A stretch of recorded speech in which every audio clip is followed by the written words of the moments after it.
Olá! Agora, nesse vídeo, a gente vai explicar, ou tentar explicar, o que aconteceu com as questões da AD para que a gente tivesse duas questões erradas assim em sequência. Bom, vamos tentar explicar, né? Porque a situação não é simples. E para falar a verdade, a gente só foi entender mesmo a situação, só foi entender o que de fato aconteceu e como a gente conseguiu errar duas vezes seguidas, quando a gente foi gravar esses vídeos sobre a solução das questões e por que elas ficavam incorretas, da forma como estavam postadas e tudo mais. Bom, essa foi a questão 3, como foi postado originalmente. A primeira tentativa de postar, a questão 3 normal da AD. Repara na afirmação 1, como foi postada. Chove se há uma frente fria ou o ar não está muito seco, e apenas nessas condições. Ok. Só que a gente mantém, aqui no computador, eu e a Denise, a gente mantém um arquivo com a questão, que é o arquivo a partir do qual o gabarito é feito.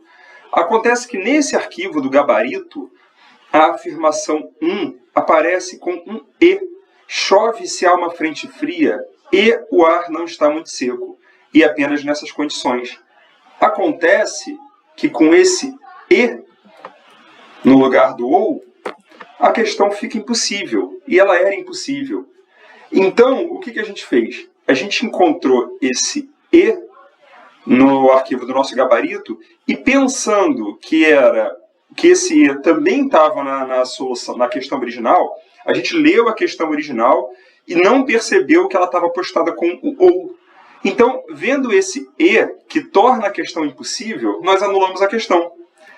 E o pior, ou melhor, não sei, é que a questão original, com o OU, ela estava correta. Como você pode ver no vídeo que a gente disponibilizou sobre a solução da primeira questão 3 postada.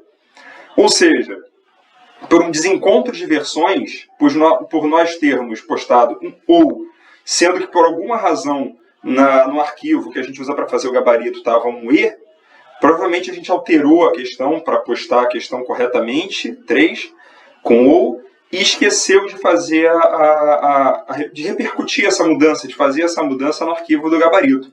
Então, por essa confusão de versões, nós infelizmente anulamos uma questão que estava correta, que era a questão 3 original.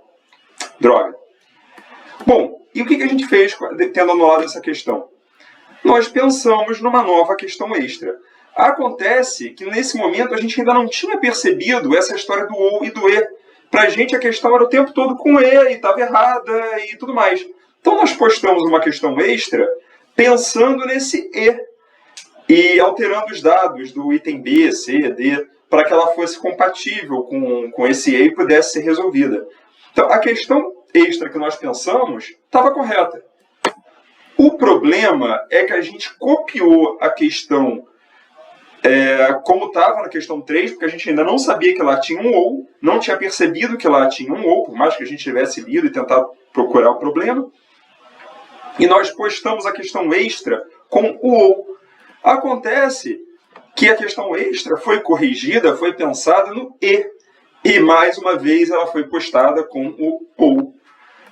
E por causa disso, ela teve que ser anulada, porque ela de fato, a questão extra postada, de fato, está incorreta.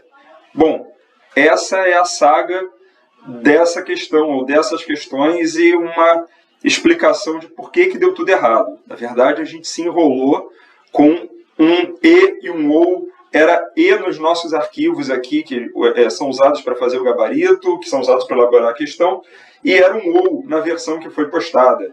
Enfim, essa é a confusão por trás disso tudo. A gente pede desculpas pela confusão. Agora, é o tipo de erro que numa turma presencial, por exemplo, apareceria muito fácil. Primeiro, vamos tentar se resolver, falaria, apontaria o erro, a gente perceberia, alguém apontaria, lá está escrito E, lá está escrito OU. E aí tudo seria resolvido muito facilmente. Mas, infelizmente, né, a gente, no ensino à distância, tem vários outros recursos, várias outras ferramentas, tem muito mais possibilidade de ajuda, porém, esse tipo de problema vai acontecer mais à distância. A gente tem desafios diferentes.